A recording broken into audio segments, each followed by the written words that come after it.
tagumpay o kabiguan, ng ligaya o lungkot. Kaya marapat lamang na tanggapin si Jesus bilang tagapagligtas at Panginoon. At matapos yun ay panariwain ang katapatan at paglapit sa Kanya bawat araw o day by day. Ang day by day ay naglalayong umalalay sa pang-araw-araw na pamumuhay. Narito po si Kuya Ed Lapis sa mensaheng pinamagatang Pause.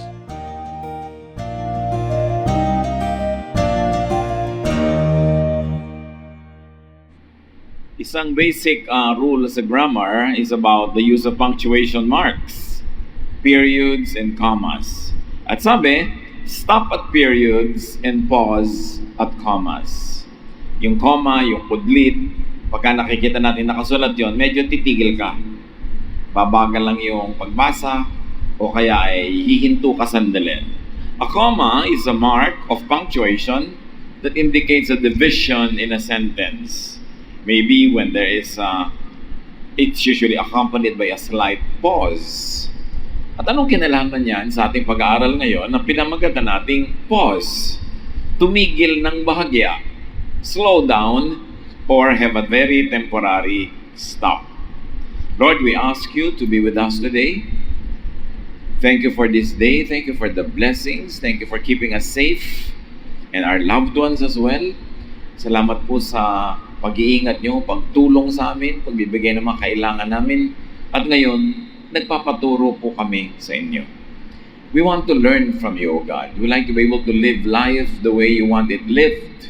So be our teacher. Teach us greater truths. Hold us by the hand. Lead us.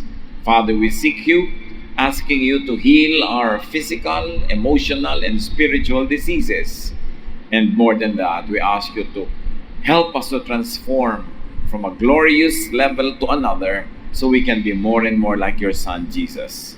So be our speaker, Father. Kayo po ang mangusap, simpleng mga katuruan na maipapamuhay namin agad. In the name of Jesus, your Son, we pray with thanksgiving. Amen. Mark 6:31, then because so many people were coming and going, they did not even have a chance to eat. He said to them, come with me by yourselves to a quiet place and get some rest. Isang incident po ito na ang Panginoon at ang kanyang mga disciples ay napakaraming pinaglilingkurang mga tao. Pinapagaling, tinuturuan, pinapalayasan ng masasamang espiritu, pinapayuhan, tinatanggap, tinuturuan ng kapatawaran, minamahal. Pero sobrang dami nila, hindi na makapagpahinga yung mga disciples. Kaya, ang sabi ng Panginoong Hesus, umalis muna tayo dito, pumunta tayo at humiwalay, bumukod sa isang tahimik na lugar para kayo makakain man lang at makapagpahinga. Here is one pause to rest. And as we can see, even though the ministry was very important, the rest, the pause that is needed by His disciples was very, very important to Jesus. So rest is a division between work and or fatigue. Between work and fatigue, you can have a division, you can rest. Kaya kung meron ka mga series of words in a sentence, you can pause dahil may comma. Kaya yung comma, yung pause, pareho nang na-accomplish sa ating buhay. It's a neutral area between two extremes. Ano ang spiritual significance ng pause or rest? When faced by conflicted between two extremes, pause. Nalilito kayo kung sino kakampihan nyo. Asawa o nanay? Pause. Extreme yan eh.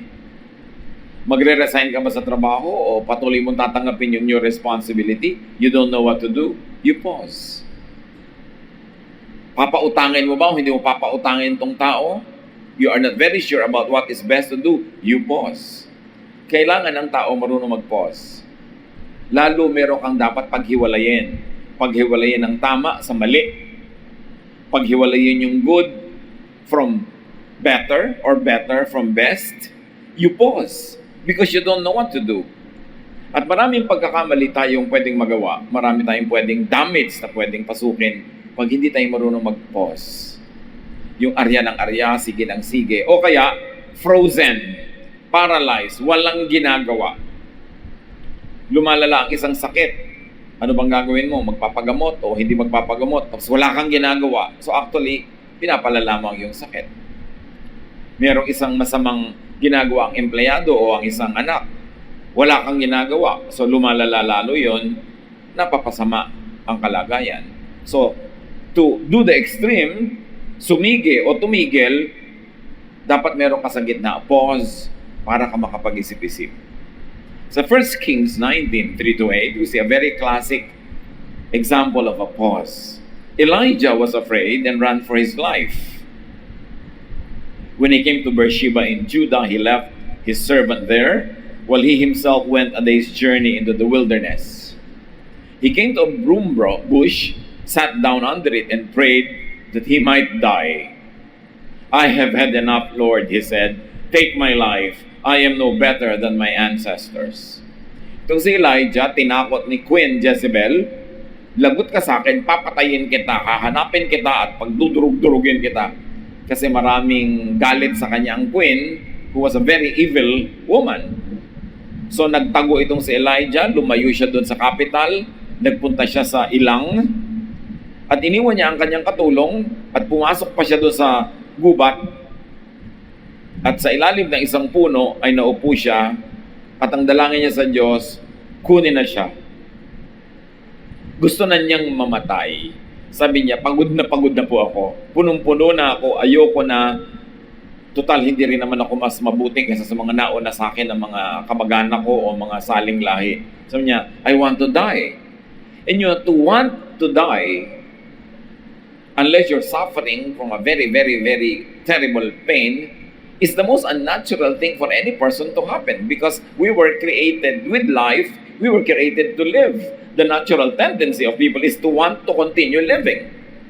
Pero ito, dahil sa sobrang niyang pagod, dumilim na ang kanyang isip, sobrang nang napalaki niya yung kanyang problema, mas malaki pa sa dahilan para patuloy na mabuhay at gusto na niyang mamatay.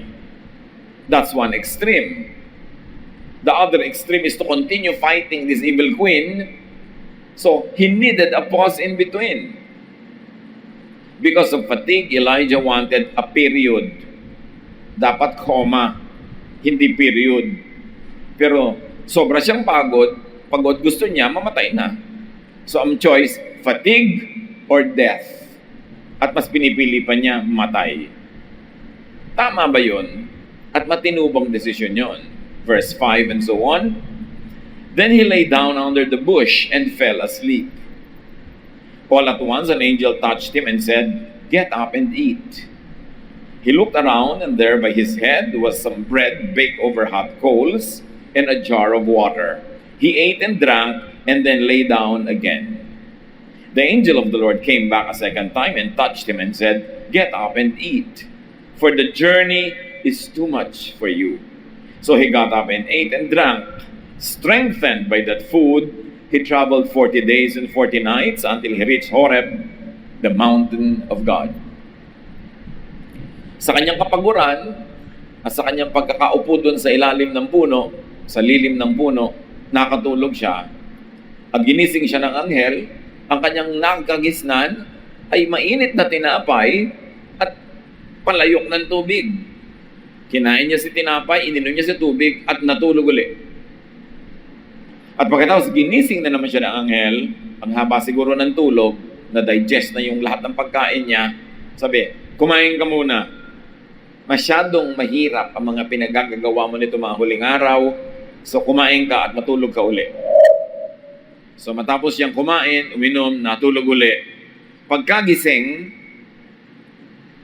naglakbay pa siya ng pagkalayo-layo hanggang nakarating siya sa Horeb na tinatawag na Mountain of God, which of course symbolically means, well, he arrived again in the presence of the Lord. Tuloy na naman ang buhay, tuloy na naman ang ministry. Pero kani-kanya na lang gusto niyang mamatay. Gutom lang pala. Alam niyo, ang taong nagugutom, hindi dapat gumagawa ng mga decisions dahil madilim ang utak. kulang sa nutrition. At sabi nila, kung ayaw mong lumaki ang gastos, huwag kang pupunta sa supermarket ng gutom kasi gusto mong bilhin lahat. May effect sa'yo yung gutom. Pero pag busog ka, konti lang ang binibili mo. Pero pag gutom ka, gusto mong iuwi lahat kasi gutom ka nga. Ang kasaysayan nitong si Elijah, prophet pa naman, gustong mamatay.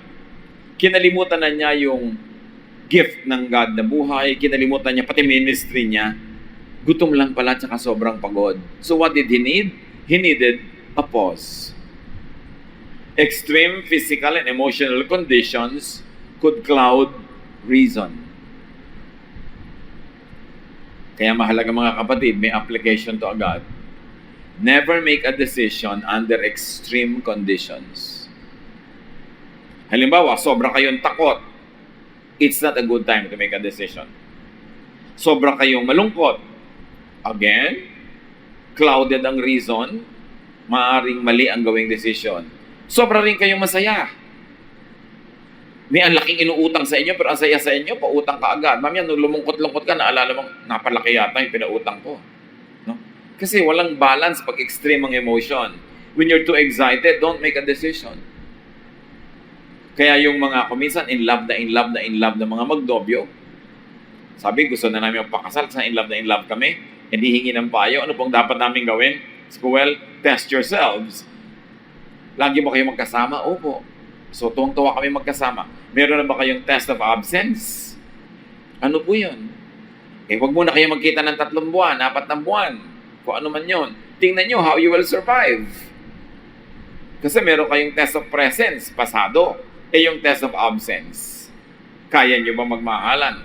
Alam niyan mo kumisan, nearest is dearest. Pagka pala, mahal ka lang pala kasi lagi ka nandyan. Pero kung wala ka na at may ibang nandyan, iba na yung mahal. Magpapakasal ka agad, dapat may test of absence. Dapat may pause. At ganun din, when very tired, pause to recover strength. Pause to recover your wits.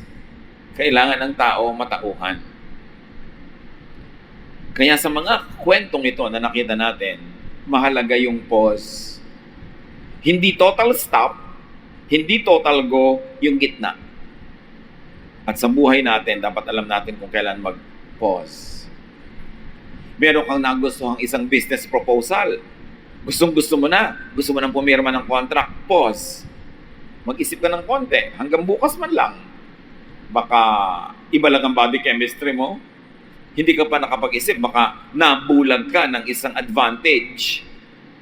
At hindi mo na nasilaw ka sa isang advantage, nabulag ka na, hindi mo na nakita yung ibang disadvantages. You need to pause. Bago ka mag-commit, bago ka mag-make ng vow. Sabi ni Solomon, it's better not to make a vow than not fulfill it later on. Pag-isipan mong mabuti. When confused, when unsure, pause. Pause to think, to meditate. Psalm 23, 1-3. The Lord is my shepherd. I lack nothing. He makes me lie down in green pastures. He leads me beside quiet waters. He refreshes my soul. Bakit siya nire-refresh? Kasi siya ay nagpo-pause. Nananahimik sandali. Between busyness and total nothingness, meron siyang pause. Beside still waters, nakakapag-isip-isip, nakakapagbulay-bulay. Importante. Kaya ang mga nagdadaya, minamadali ka at bubulagin ka ng isang advantage.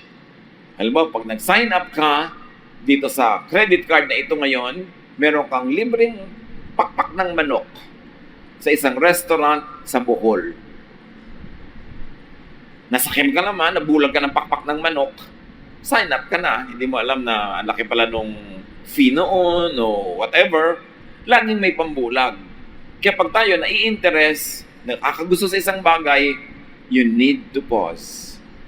Para balikan ka ng ulirat, balikan ka ng katalinuhan, at bumalik yung liwanag ng isip. So pause to seek God's will and guidance.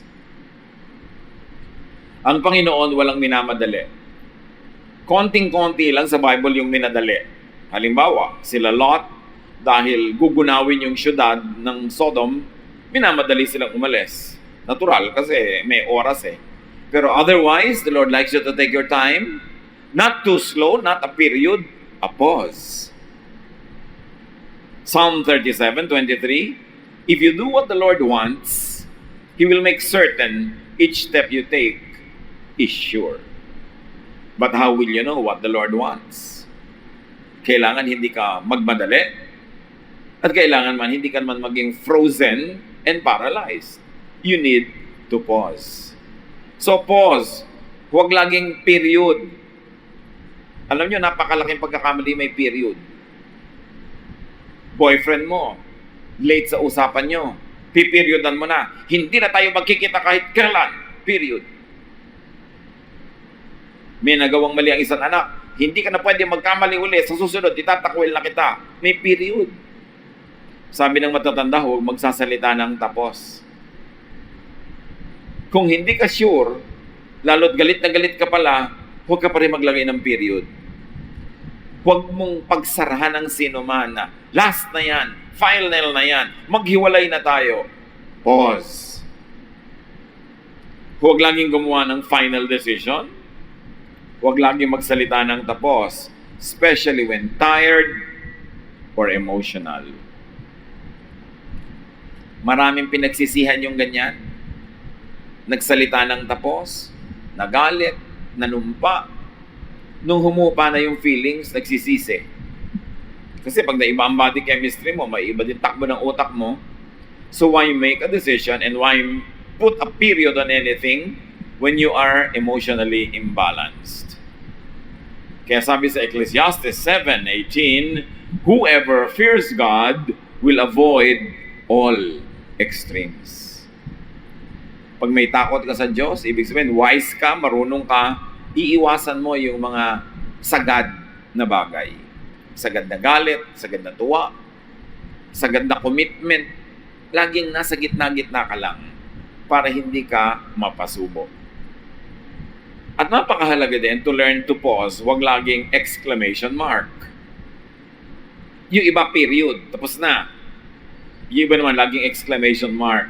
Laging full speed, full force, energy, performance level all the time. Hindi ka pwede mag-performance level all the time. Alam niyo yung word na performance level sa mga nasa teatro, drama, sayaw, tugtog. Pag sinabi ng director, kahit practice lang, performance level, parang may audience dapat ang act mo. Yung talagang todo. Pero hindi naman pwede sa buhay na laging performance level eh. Laging may tension, ang kabaliktaran nun, relaxation. Sa gitna nun, pause. Hindi pwedeng laging tense. Katulad ng rubber band, pag hinila mo, dapat ibalik mo rin. Kung hindi, malalagot din yun o mahihirapan kang sobra to maintain yung stretched position niya. Dapat may gitna. Don't overextend yourself. Huwag kang laging extreme. Napagod ka, ang kasunod pahinga. Nalungkot ka, dapat ang isunod mo tuwa. At kung hindi ka natural na natutuwa dahil nga nalulungkot ka, umimbento ka ng tuwa. Para magkaroon ka ng pause. Hindi pwedeng tuloy-tuloy na tuwa, hindi rin pwedeng tuloy-tuloy na lungkot. Kailangan may break. Don't burn your candle at both ends. Nakaka-stress yung performance level. Nakaka-stress yung todo-todo lagi, walang pahinga. Kaya kahit na sa mga exercises, sa gym, pag nagbuhat ka ng mabigat, ang next cycle, bubuhatin mo, medyo magaan-gaan. Hindi pwedeng laging yon. At hindi pwedeng pabigat ng pabigat ng pabigat hanggang bumagsak na tuloy yon. Psalm 1:1-2. Blessed is the one whose delight is in the law of the Lord and who meditates on His law day and night. What does it mean to meditate on the law day and night? It means to drop what you are doing, to pause, and to have a moment to pray, to converse with God, to hear God's word, to to hear God's voice, to relax. At yun daw ang blessed person, yung marunong mag-pause so that he can hear God's word, that he is quiet enough to hear it, pero hindi siya tulog, hindi period. Pause. Slow down. At kahit nung araw, ang mga tao ko ng araw kasi hindi uso sapatos, hindi uso tsinelas, naglalakad yapak. At dahil nung araw, naglalakad ang mga tao sa mga bukid, sa mga damuhan, maraming tinik.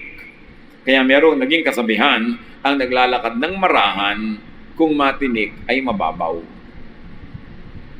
Ang kabaligtaran nun, ang naglalakad ng matulin, kung matinik ay malalim.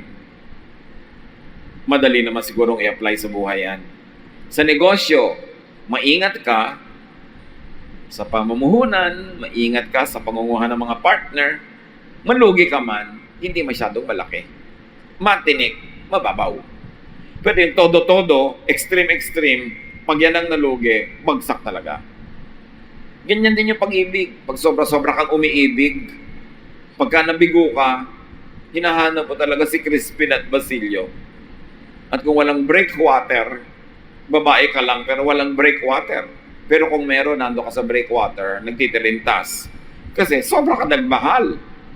Kaya dapat nagtitira sa sarili, may pause. Para kung matinik, hindi malalim. Ayaw ng Diyos ng extreme. Kasi the devil is in the extremes. That's where the devil operates. So pause when tired. Kaya pinadilim ang gabi para ang tao matulog. Umimbento naman ng lahat ng gadgets para manatiling gising, nasisira tuloy ang kalusugan. Kung gusto ba naman ng Diyos na maliwanag ang gabi, di mahirap bang gawin yun? So dapat talaga matulog ka. Pag pagod ka, magpahinga ka.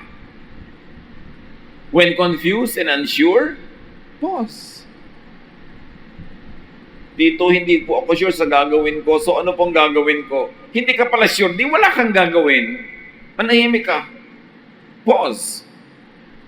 Kasi sa pananahimik mo, either wisdom will come upon you, especially when you seek the Lord's wisdom, or nature will take its course, and the choices, the good ones, will come to you naturally.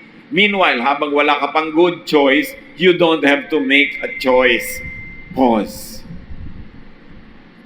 Meron po akong pwedeng lipatan na trabaho. May trabaho rin ako ngayon. Alin po kaya ang gagawin ko? Nalilito ako. Lito ka pa pala, di wala ka mo nang babaguhin. Stay where you are. Huwag lang period na napakatagal mong walang ginawang desisyon, pero huwag ding exclamation mark na ngayon nag-decide ka na, todo-todo na. Dahil baka ka magkamali. Alam nyo, ang taong marunong makinig sa Diyos, willing makinig sa Diyos, manahimik ka lang sandali, madidinig mo.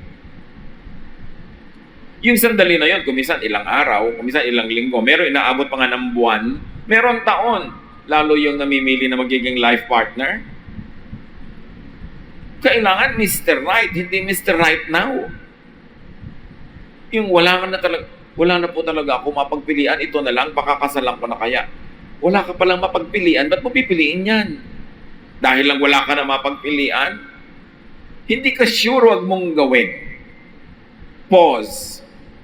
Seek the Lord, kasi pangako niya, ask and it will be given you, seek and you will find, knock and the door will be open to you.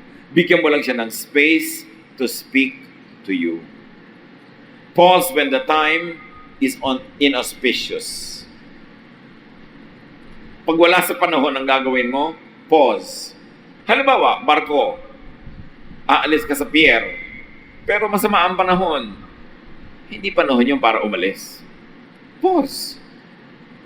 Kesa makikipagsapalaran ka, at kung inabot ka na ng malaking bagyo doon sa kalagitnaan na halos mamatay ka, sisig-sisi ka kung bakit ka naglayag. Hindi kasi maganda ang panahon.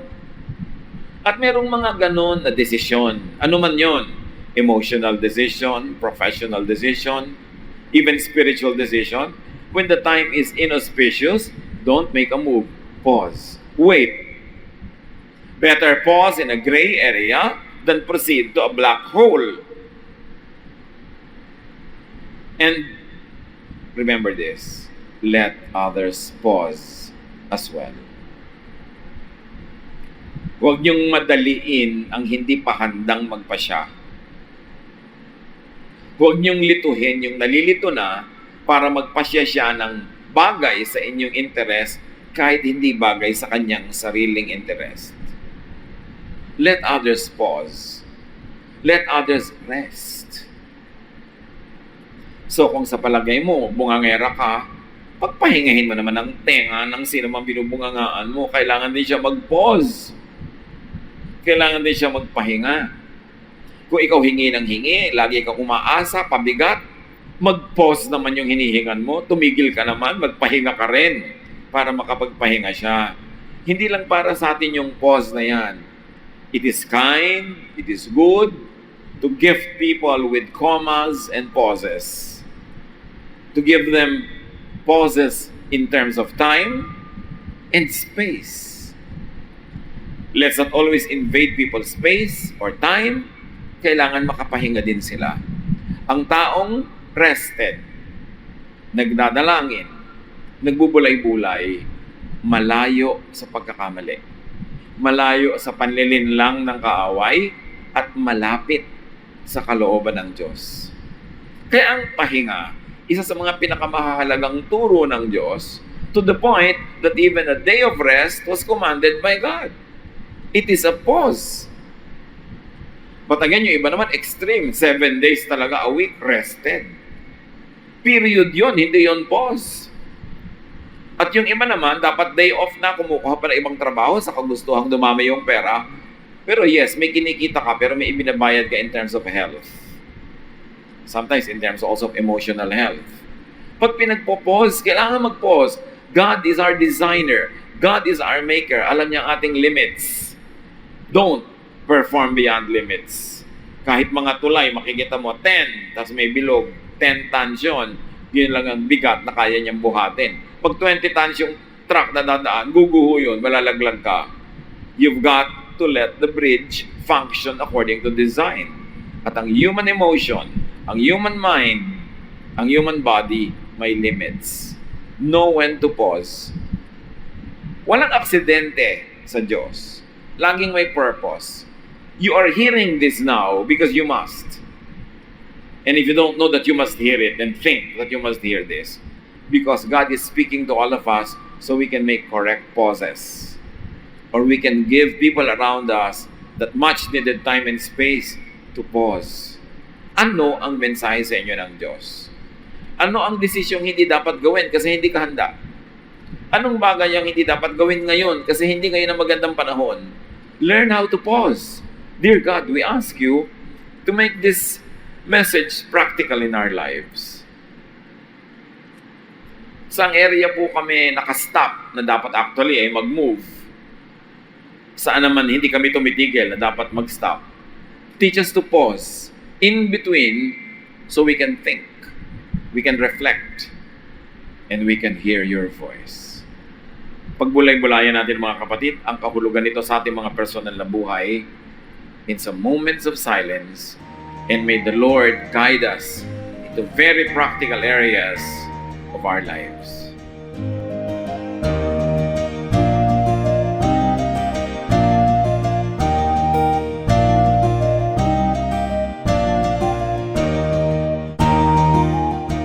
Ang katatapos pong mensahe ni Kuya Ed Lapiz ay pinamagatang Pause.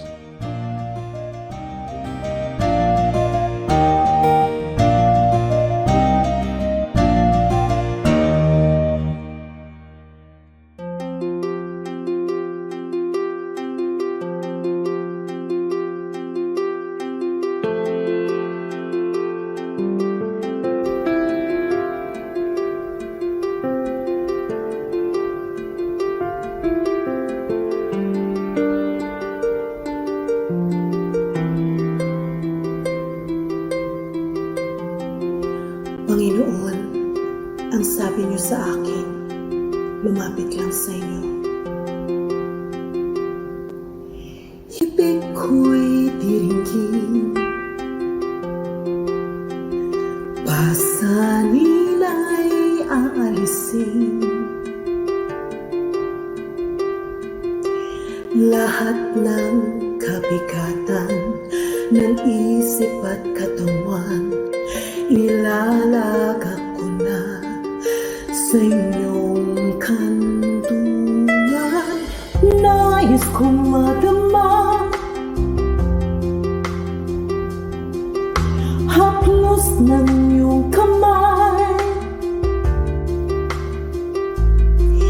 paghako sa damdamin, sinisiklot ng buhay. Nais kong madama init ng iyong yakap. Sa sandaling ito, hanap ko ay paglinga.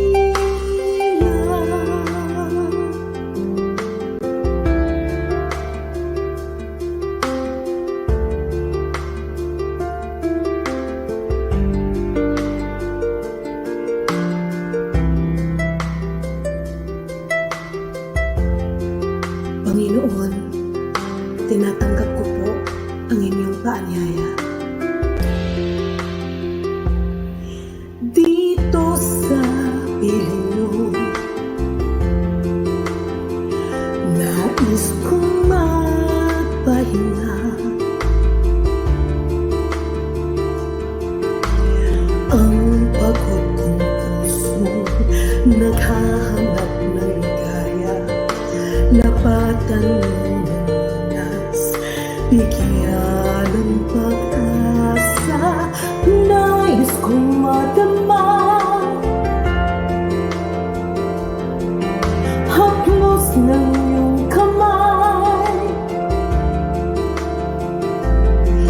paghakot sa damdamin, sinisiklot ng buhay. Nais kong madama init ng iyong yakap. Sa sandaling ito, hanap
Maraming kayamanan ang ating bayan, maraming hiyas ang ating lahi na dapat makilala at pahalagahan.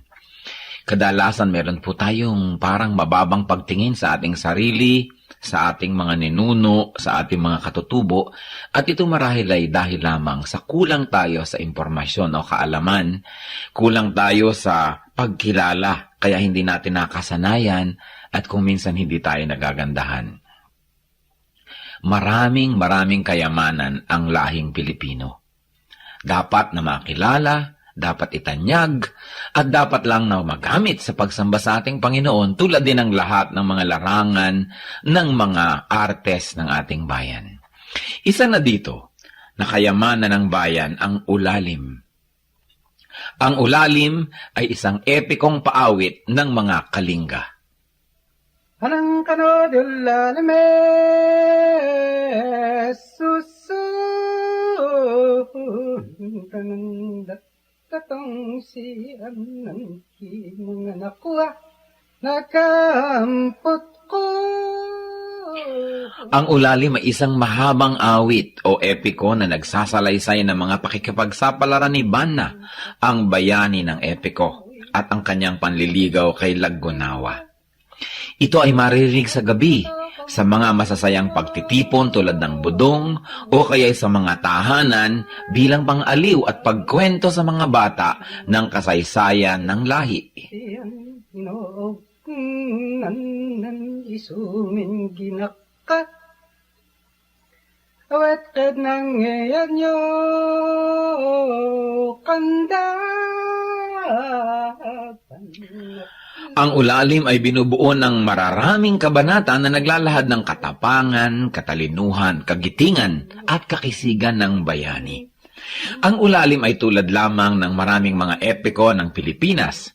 Ilan na dito ang Biyag ni Lamang, Darangin, Ambahan at marami pang iba. Anang kanodit tong alipos kulit tong nyat pwedong isu. At ang ulalim ay inaawit. Ang awit ay isang paraan ng pagkanta. Kadalasan sinasabi natin, umawit ka, ibig sabihin kumanta. Ang awit ay isang uri ng pagkanta na parang pakwento na hinahagod ang mga tunog na parang pasyon. Ang pasyon ay isang awit. At ito isang napakatandang uri ng musika sa Pilipinas. Magpahanggang ngayon ang mga makabagong mga awit o musikerong Pilipino kapag sila lumilikha ng mga tunog, kahit hindi nila sinasadya, sila ay napapaawit, humahagod, at ang pag-uri ng pagkanta ay kumukulot-kulot ang mga letra na paraan ng pag-awit ng mga katutubong Pilipino.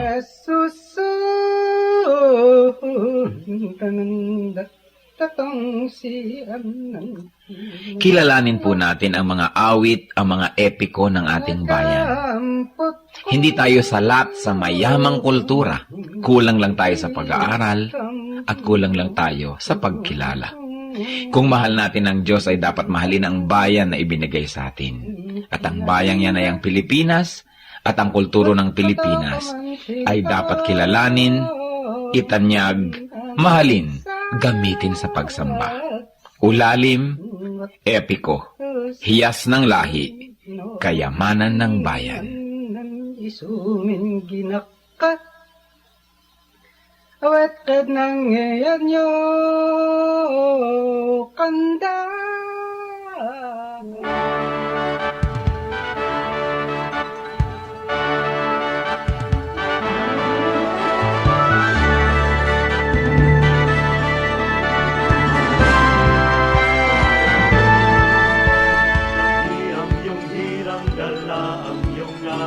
Taglay ang ligaya ng kaligtasan, alab ng puso sa aming dibdib ay kayo ang dahilan. Uktawin ang nahihimbing na damdamin, isingin ang aming yaring isipan. Tangang lakas ay gawin niyong alipin sa inyo ang pagsamba. Pagsamba, dalis ay napagsamba sa dakilang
Malasakit kapag may fiesta, kahit hindi ka kilala, welcome ka. Nung araw kasi talaga yung handaan ay pagpapakain sa mga kapuspalad, sa mga hindi nakakakain ng masarap, at saka yan ay pagpapakain maging sa hindi kakilala. Hindi likas sa atin yung konsepto ng imbitasyon. Hindi likas sa mga Pilipino yung konsepto ng yun lamang kilala ang pinapakain. Tayo, pag naghanda, bukas ang buong bahay, bukas ang paminggalan, bukas ang ating palad at bukas ang ating puso dahil pinapakain ng lahat. May kaugalian tayo na ang pagkain ay para sa lahat.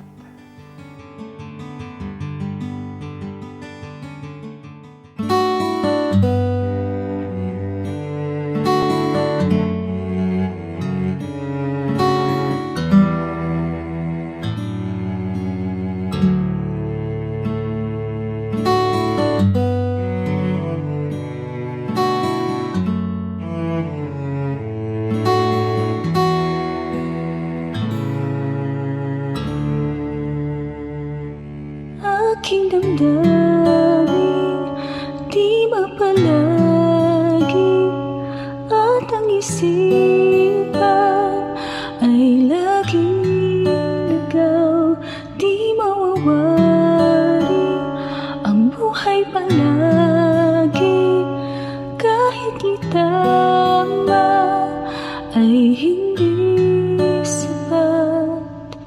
Nais kong itama ngunit iabot at di sapat.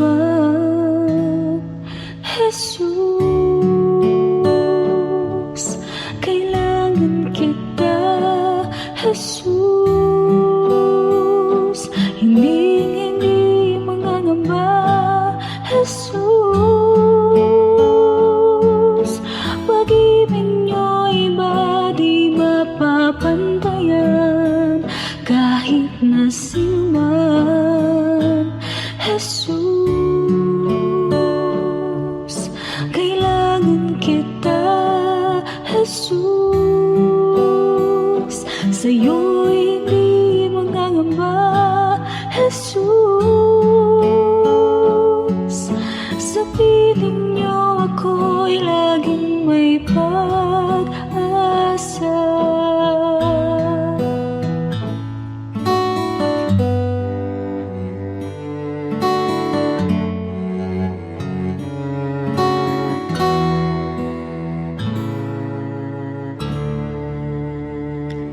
Aking damdamin, di mapalagi at ang isipan ay laging ligaw, di mawawari ang buhay palagi kahit itama ay hindi sapat. Nais kong itama ngunit iabot at di sapat. Jesus,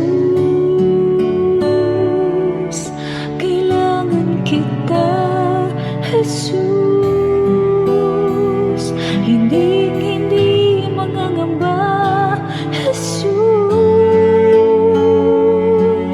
pag-ibig niyo'y iba di mapapantayan kahit na sino man. Jesus, kailangan kita. Jesus, sa'yo'y hindi mangangamba. Jesus, sa piling niyo ako'y laging may pag-asa. Jesus,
mabuting balita, binabahagi sa mga dukha.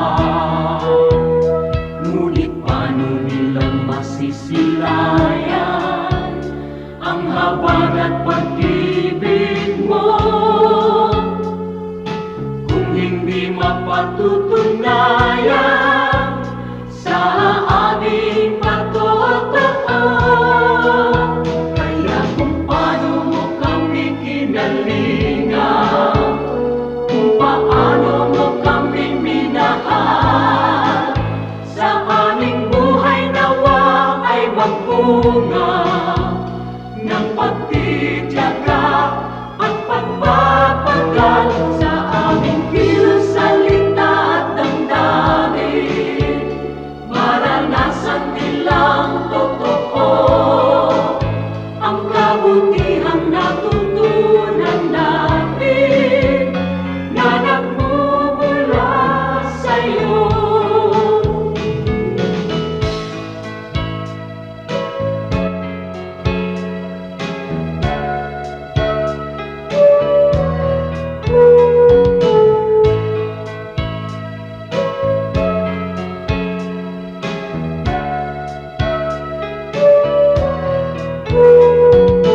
Kung ang tao at ang lipunan ay laging makasarili,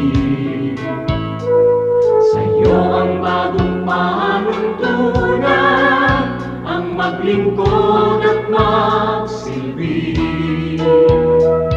Ang aming pananampalataya patuloy mong palaluin, at sa iyong dakilang biyaya di ka namin bibiguin.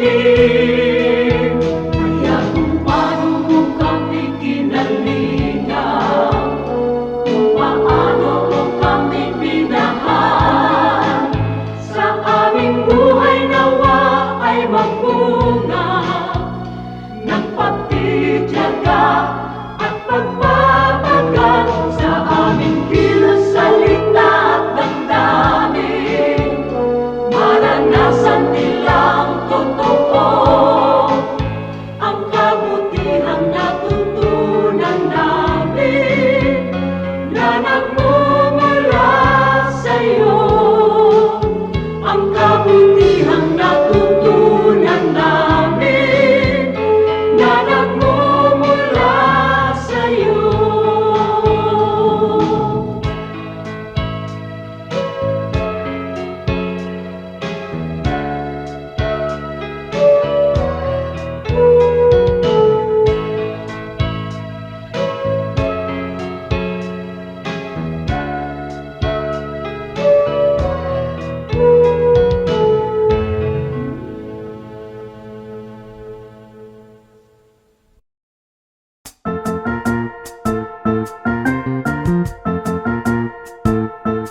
Oras na po para pansamantalang magpaalam ang programang Day by Day. Tayo po'y magsama-sama tuwing ika-6 hanggang ika-7 ng umaga, araw-araw. Magandang umaga po at mabuhay ang Panginoong Hesus!